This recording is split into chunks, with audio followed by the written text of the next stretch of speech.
Ümumiyyətlə söhbət nədən gedir? Ermənilərin əsas məqsədi odur ki, Alban mədəni irsin, o zəngin mədəni irsin, xüsusilə Qarabağda olan çox zəngin Alban kilsələr var. O kilsələrin sahibi olmaq və gələcəkdə o ərazinin, Qarabağın köklü bir milli özünə mənsubiyyət eləmək üçün ermənilər çox güclü cəhd göstəriblər. Bu söhbət 10 ildən, 30 ildən getməyib. Hələ Çar Rusiyası Qafqazı işğal edəndən sonra bu proses güclənib və hətta Alban kilsəsinin statusu deməli bağlandı demək olar və birbaşa erməni kilsəsinin tabeçiliyinə verdi və burada qalan bir balaca bir etnos var idi. Bizim deməli Alban Udi icması var idi. Faktiki biz ermənilərin içində əriməli idik. Amma biz ərimədik. Biz onların içində özünü saxlamaq üçün böyük bir seçim elədik. Öz doğma kilsəni imtihan elədik və özümüzü saxladıq. Bugün də ermənilər çalışırlar ki, bu kilsənin birbaşa dini varislər olmasın və dini varislər ermənilər olsun. Çünki bu qədim kilsədir, zəngin kilsədir. Bunun da ermənilər onun həm kilsənin varisi, həm də dini varislər kimi Qarabağda möhkəmləndirmək istəyiblər, çalışıblar. Bugün də çalışırlar, açıq deyim.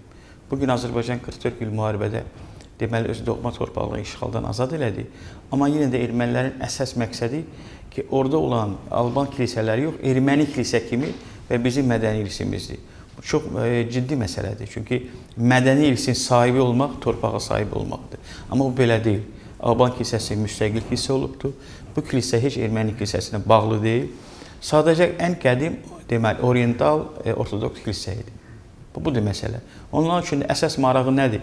Kilsənin erməniləşdirmək, orada olan varislər, dini varislər erməniləşmək və ermənilər içində ərimək. Bir hissəsində onlar nail olublar. Udilərin böyük bir hissəsi ermənilərin içində əridilər. Alban tayfalar, Alban xristian tayfalar da əridilər onların içində. Bu proses bir gündə olmuyor. Bu deməli, ərimək məsələsini, erməni kilsəsi tabeçiliyində demək olar, yüzillərdən olubdur proses. Bugün Udilər, Alban Udi icması, erməni deməli dini rəhbərlər, erməni kilsəsi bir sümüydü boğazında, böyük bir çətinlik törədir. Və söhbət ondan gedir ki, biz özümüzü saxladıq. Nəyin hesabına saxladıq? Öz doğma kilsəsində imtina eləyəndə. Və o düz prosesidir. Çünki burada bir məsələ var ki, biz həmişə danışanda bu mövzuda gəl mühitlə danışaq. Bugünkü başqa bir mühitdir. Biz Çar Rusiyası vaxtında başqa bir mühit idi.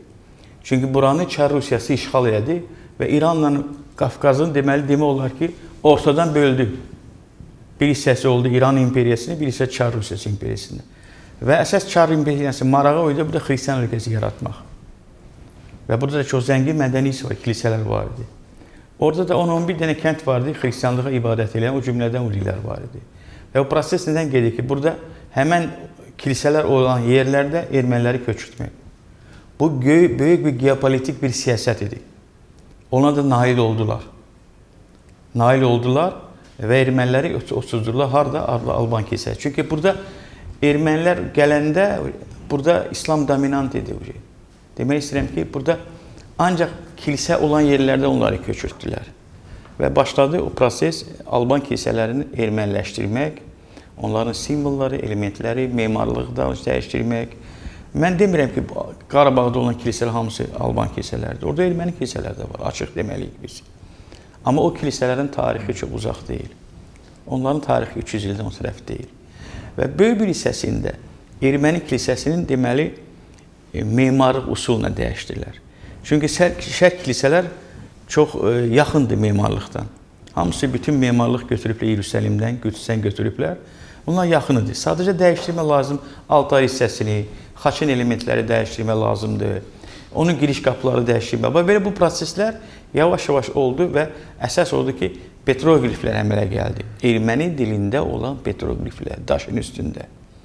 Bugün elm o qədər inkişaf edib ki, siz gözəl bilirsiniz ki, bugün analitik deməli əsasında o kilsələrin saxtalaşma prosesində çox yaxşı təyin eləmək olar. Nə vaxt bunlar tikilib, nə vaxt bunlar bərpa olunub, nə vaxt o yazılar yazılıb. Bunlarla tarixi çox qədimiyə getmir. Və o ki, qaldı sizin suala görə o proses nədən gedir? Daxildən bizdən gedir. Çünki o bizim kilsələrimizdir. Amma bizim üçün mühit yox idi. Nə Çar Rusiyasında bizim mühit var idi, çünki Qafqazı işğal edəndə bizi erməni tabiçiliyinə verdi və bizim icmanın bir hissəsi erməniləşdilər. Bir hissəsini özünü müdafiə etmək üçün Gürcüstana qaçdılar. Gürcüstanda da Gürcülərin içinə əridilər. Bugün onlarda bir dənə kəndi görürük. Bir hissəsi təbii İslamı qəbul edilər. Amma biz yığcam yaşayan yerdə biz başqa seçim elədik. Biz öz doğma kilsəsinə imtina elədik və özümüzü saxladıq. Bu çox çətin proses olub. Bu çox çətin proses olub. Ona görə bugün Azərbaycanda çox gözəl bir mühit yaranıb. Bir tərəfdən dövlət tərəfindən bizə olan xüsusi qayğı, ikinci tərəfdən ən böyük bizə qayğı ətraf müsəlman deməli icmadır. Bugün 96% Azərbaycan müsəlman ölkəsidir. Müsəlman ölkəsinin içində də sözsüz bizim həm şia qardaşlarımız, həm sünni qardaşlarımız var. Bu bizə dəstək edən ən böyük qüvvədir. O müsəlman qardaşlar, müsəlman icması bizə dəstək olmasa biz bunu bərpa edə bilmərik. Ona görə mən danışanda həmişə mühitlə danışaram. Çar Rusiyasının dövründə burada başqa mühit olub. Sovet vaxtında siz bilirsiniz, kommunizm rejimi ümumiyyətlə bütün kilsələr, sinagoglar, məscidlər bağlı idi. Amma gözəldir, bugün bizim üçün gözəl bir şərait var. Öz doğma irsimizi biz qaydırıq. Öz qədim Alban məbədləri bərpa edirik və orada olan icmalar da ona ibadət edir. Bunun da böyük dəstəyi həm dövlət tərəfindən, mən burada xüsusi qeyd edirəm, cənab prezidentə burada xüsusi vurğusu, həm deməli bərpa prosesində, həm icmai yardımlar, bu xüsusi yer olması biz elə bilmərik. Təbii ki, mən özüm cavan vaxtlarında özüm geoloq işləmişəm. Mənim baza ixtisasım geoloqdur. Mən bütün o regionlarda olmuşam. Qarabağın özündə də olmuşam. Naxçıvanda da olmuşam. Mən o qədim abidələri görmüşdüm. Amma nə qədər Çar Rusiyası vaxtında və Sovet vaxtında o abidələr dağılmamışdı. Sadəcə baxılmamışdı. Dağılmaq başqa şeydir, baxmaq başqa şeydir. Amma Qarabağda olan mən demək olar ki, müharibədən sonra, bir həftədən sonra mən Kəlbəcərdə oldum. O dəhşətli vəziyyəti gördü. Təbii orada İslamla bağlı ümumiyyətlə bütün mədəniyyət silinmişdi. Onu bir mənalı orada heç qəbristanlıq da qalmamışdı. O ki, qaldı Alban kilsələrlə bağlı bir hissəsi sadəcə deməli bərpa prosesində, dırnaqarası bərpa prosesində saxtalaşdırmışdı erməni kilsəsi kimi. Bir hissəsi deməli bərpa olunub, amma çalışıblar bərpa eləməyə, bacarmayıblar. Bir hissəsi də deməli o dağılmış vəziyyətdə orada hərbi süsət edib, malqara saxlayıblar. Belə bir vəziyyəti mən gördüm. Təbii elə bizim informasiya var onun tərəfdən.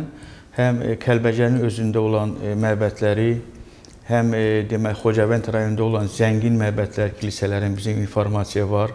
Söhbət bu tək mənim araşdırmalar deyil. Bizim deməli tarixçilər var. Hansı tarixçilər ki, bu araşdırmalar mənə kömək edirlər. Mənim tək gücüm çatmaz ona. Və bizdə informasiya var və bizi bəzi informasiya xarici bizim deməli alimlər də kömək edir. Mən xüsusilə burada qeyd etmək istəyirəm. Norveç alimləri var, məndən çox əməkdaşlıq da eləyirlər və çoxlu mənə informasiya verirlər, hansı informasiya bugün ehtiyac var. Mən sadəcə bunu bəzi məqamları qeyd etmək istəyirəm ki, bütün ədəbiyyatda, bütün xarici ədəbiyyatlarda o dillərdən, albanlardan yazılır, ermənilərdən başqa. Nə üçün? Çünki yeganə millətdir ki, yeganə etnosdur ki, erməni kilsələrinin deməli saxtalaşmada bu deməli icma onlar üçün bir nətərdimir, bir bəhanədir, bir nətərdimizsə o prosesin qabağında böyük bir gücdür. Ona görə bizdən heç bir yazmırlar. Amma biz çalışırıq başqa alimlərin deməli onların bütün elmi araşdırmalar birgə aparıb və bu dünyaya bu informasiya çatdırmaq çox çətin bir prosesdir. Siz bilirsiniz ki, Sinayda tapılan əlyazmalar 5-ci, 6-cı əsrdə dünyaya alimlərin, Almaniyanın alimləri, Fransanın alimləri, dünyaya təsdiq olundu ki, Albanların 6-cı əsrdə öz əlifbası olubdur. Öz deməli dini liturgiya olubdur, ibadət kitabları olubdur, Bibliyası olubdur. Siz bilirsiniz ki, xristiyan dünyası bunu çox gözəl bilir. Çünki hər bir xalqın 6-cı əsrdə müqəddəs kitab tərcümə olunmayıb, amma Albanların olubdur. deməli güclü ölkə olubdur. Hər bir ölkənin əlifbası olmayıb, amma albanların olubdur. Məsələn, ermənilər heç yanda yazmırlar ki, 400 il onların ibadətləri Suriyanın dilində olubdur.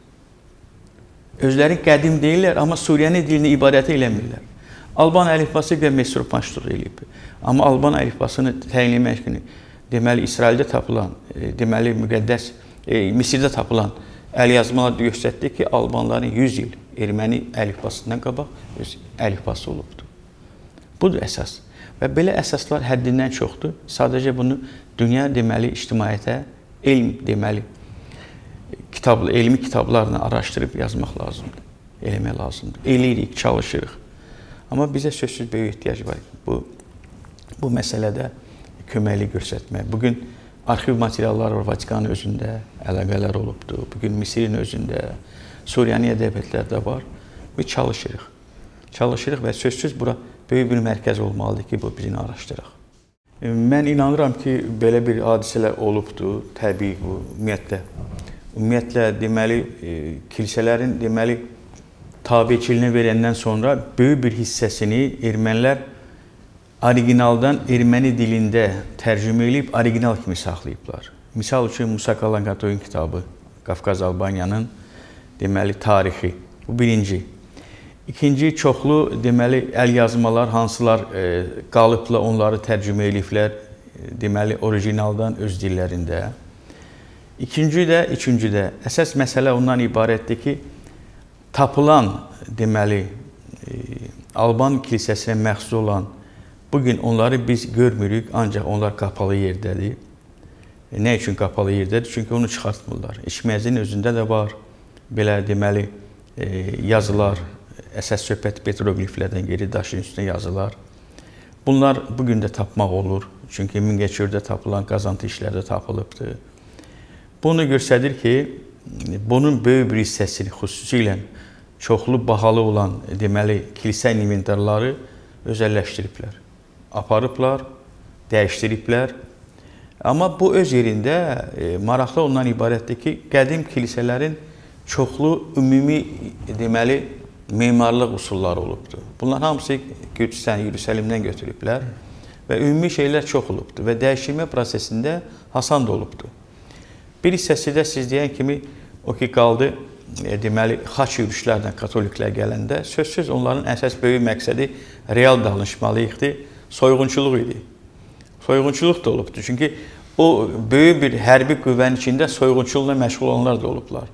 Əsas olan qızıl, bahalı materiallar. İkinci də biz həmişə deyirik, niyə biz əl yazmalar burada tapılmayıbdır? Biz həmişə əl yazmalar harada tapırıq? Misirdə, Qüds şəhərində, deməli, Suriyanın özündə, o katakombalarda. Çünki onlarda iqlim məsələsi var. O iqlimdə əl yazmalar o vaxt papirusun üstündə ya da deməli, dərin üstündə olublar, qalıblar. O mühit saxlayıb onları. Məsəl üçün, Yerusəlimdə qalan əl yazmaların çoxsu əsas onun hesabına qalıbdır. Amma burada belə bir imkan olmayıb. Onlar təbii ki, çürüyüblər, qalmayıblar. Onu real boyunca tapmaq da mümkün deyil. Ancaq biz bugün axtarış işində petroqlif, daşın üstün yazıları tapa bilərik. Və çoxlu əsas ən böyük simvollar şərq kilsələrinin bütün deməli, xaçlar fərqlidir. Biz bugün Alman xaçları həddindən çox həm Qarabağda, həm Azərbaycanın həm deməli, cənub hissəsində, qərb hissəsində bunları görə bilirik. Bunlar qalıblar. Qəbr daşların üstündə çoxlu əl yazmalar qalıbdır. Xaçlar qalıblar, simvollar qalıblar. Çünki bütün birinci kilsələrin xaçları fərqlidir. Efiop kilsəsini, Qop kilsəsini, Yerusəlim kilsəsini, bunlar hamısı öz elementləri olubdur. O elementləri biz bugün görürük. Əgər bu elementlər qalıbsa, deməli, bu birinci əsas xüsusiyyətdir. İkinci məsələ, katolikosat xətti. Alban kilsəsi müstəqil avtokefal kilsə olubdur, apostol kilsəsi olubdur. Varfolomey, Yeliseyev, Abbas, Vero başlayıb Sergi Ganzasara kimi. Bu xəttin sahibi olmayıb. Əgər bu xətt olubsa, deməli, bu kilsənin rəhbərləri olubdur. Bu birinci. Deməli, apostol xətti. Bu birinci. Əsas məsələdir apostol xətti. Əlifba məsələsi. Liturgiya məsələsi. Bu məsələ Alban kilsələri çoxlu deməli fərqli elementlər var ki, onu göstərir ki, bu olubdur.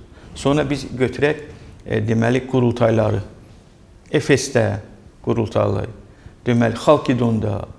Əgər erməni kilsəsi, əgər Alban kilsəsi erməni kilsəsinin içində olubsa, Xalkidon deməli o boyda qurultayda niyə Alban kilsəsinin patriarxı erməni kilsəsinin patriarxının yanında oturubdur? Patriarxlar o vaxt olubdur, kilsənin, ölkənin öz deməli patriarxı olubdur. İkinci, üçüncü məsələ. 313-cü ildə siz bilirsiniz Milan edikdə dünyada deməli Konstantin qəbul edən dövlət dini. Milan edikdə 313-cü ildə olubdur və Alban çarı Urnail həmən deməli vaxtda xristianlıq dövlət dini qəbul edir. Bunun əsasları var. Bu da xristian dövləti idi və bu kilsələr hansı idi? Ermənilər yox idi burada. Və çoxlu sübutlar var. Hansı sübutların əsasında? Sübutların da çoxsu xristian demək irslə bağlıdır ki, bu ölkənin bütün müstəqil deməli atributlar olubdur. Coğrafi atribut, siyasi atribut, dini atributlar və sözsüz mədəni irs. Budur əsas. Mən inanmıram ki, onların içində olsa 1-2% desinlər ki, biz Alban udilərdik, Alban var, onların içində var adamlar ki, öz köklərinə qayıtmaq istəyirlər. Amma çox cüzidir. Birinci, kilsə özü o qədər siyasətləşmişdir ki, bugün çox çətindir ki, icmaları təzədən öz doğma kilsələrə qaytarmaq. Çox çətin prosesdir. Məsəl üçün, Gürcüstanda olan Alban udilər, Albanlar özləri qəbul edirlər ki, biz olmuşuq. Amma orada xristian ölkəsidir. Burada biraz proses çətindir. Çünki söhbət tək 30 ildən getmir. Ümumiyyətlə, bu Çar Rusiyasının böyük bir strateji bir yol idi ki, o Alban tayfalar erməniləşməli idi. Mən çox yerdə bunu açıq deməliyəm. Çünki Çar Rusiyası Qafqazı işğal edib. Hər adam onu demir. Onlar bura gəzməyə gəlməyiblər. Və işğalda 2 dənə ən böyük Azərbaycan zərbə vurublar. Birinci zərbə Alban tayfaları erməni kilsəsinin tabiçiliyinə vermək. İkinci məsələni çox yerdə qeyd eləmirəm. Mən birinci dəfə çox yerdə bunu yazmışam, açıq yazıram. Azərbaycanda müsəlman icmalarının içində, çünki burada Şeyx İslamlı institut yarandı mərkəzidə, Bakıda. Mən böyük hörmətim var bizim şeyxə, söhbət ondan getmir. Və ictimai rəy yaratdılar ki, harada kilsə var, erməni kilsəsidir. Harada xaç var, erməni xaçıdır. Harada, mən Rusa oxşamıram ki, xristian var, o ermənidir. Bu ictimai rəy də böyük zərbə vurdu Azərbaycana. Bu prosesdə böyük zərbə olundu. Bir tərəfdən, bu da Çar Rusiyanın böyük bir strategiya idi. İşğalın sahibi olmalıdır ermənilər. Etnos əriməlidir ermənilərin içində. Və ictimai rəy də yaransın ki, hə, bu erməninin kilsəsi, bu ermənilərindir. Mən o vaxt işləyəndə rayonlarda çox adam deyir, erməni kilsəsi, erməni xaçıdır. Bizi öz doğma irsdən uzaqlaşdırdılar. Ona görə bu prosesi təzədən biz doğmalaşdırmaq üçün çox çətin prosesdir. Amma mən müsbət şeyləri görürəm. Bugün bizim kilsəsə çoxlu Azərbaycanlılar, çox yerli adamlar gəlirlər. Buna vaxt lazımdır. Mən inanıram ki, o həmən Qarabağ ermənilər, hansı köklər, Albanlar qayıdacaqlar, başa düşəcəklər. Amma siyasi məsələ onlardan indi bugün güclüdür.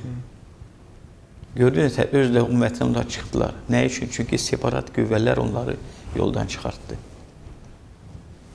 Və gələcəkdə inanıram ki, Alban kilsəsini gələcəkdə bərpa olunacaq Azərbaycanda və Qarabağda olan kilsələrin böyük hissəsi bərpa olandan sonra veriləcək ibadətə. Amma böyük hissəsinə ehtiyac yoxdur. Onlar olacaq konservasiya.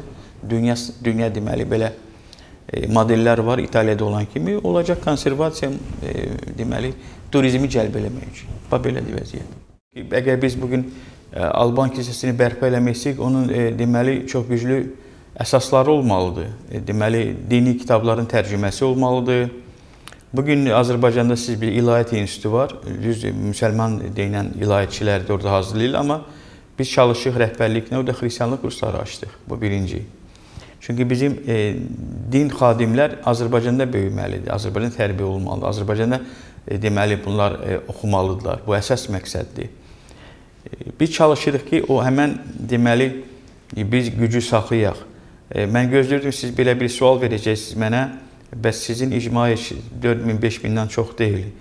Bu boyda balaca güclə o boyda kilsəni bərpa eləmək mümkündürmü? Real söhbətdir, mümkün deyil bugün. Amma bunu cənab prezident də mənə belə bir sual verdi. Açıq deyim, bizim görüşlə bağlı.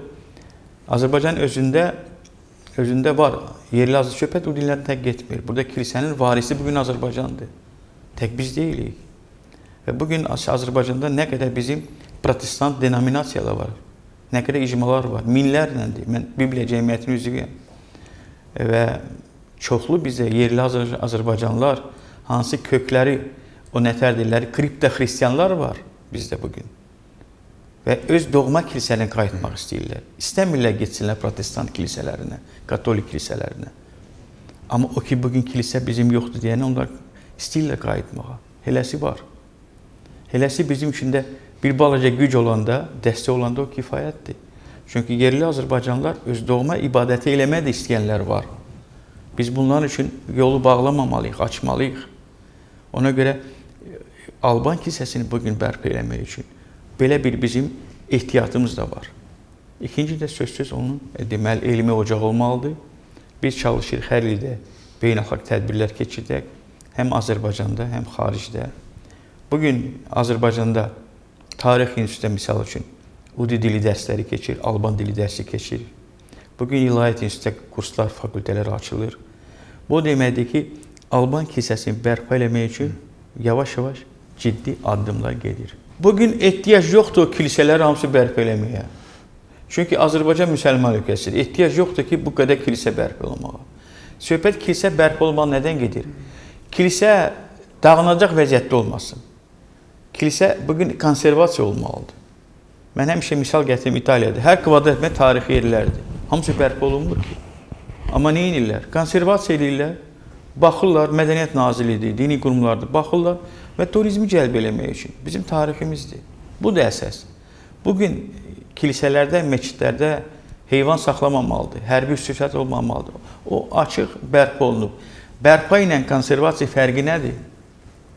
Bərpa prosesində minuslar çoxdur. Çünki bərpa prosesində müasir texnologiya istifadə edilir, dağılır. Konservasiyada o nətər var qalır. Əgər o mədəni irs, o kilsə 4-cü, 6-cı əsrdə tikilib və bugün də qalıb, Azərbaycanda çox mövcud kilsələr var. Onu nə üçün biz təzədən bərpa eləmək? Onu konservasiya eləyək, saxlayaq. Budur proses. Mən bu məsələni də yenə də cənab prezident çatdırdım ki, bu məsələdə, bu prosesdə biz əsas gücü konservasiya eləməliyik. Konservasiya birinci, çox böyük pul tələb eləmir. İkinci də konservasiya odur ki, bu bizim tariximizdir, bizim irsimizdir, biz bunu baxırıq. Burada heyvan saxlamır. Biz demək istəyirik ki, bunu biz bir hissəsini bərpa eləyib, bir hissəsini konservasiya eləməklə söhbət gedir. Sözsüz cənab prezident bu məsələdə çox dəstəkləyir və bizim üçün xoşdur Qarabağda hər dəfə olanda, o kilsələrdə olanda deyir ki, biz bunu bərpa eləyəcəyik. Mən o sözü istifadə edirəm təbii.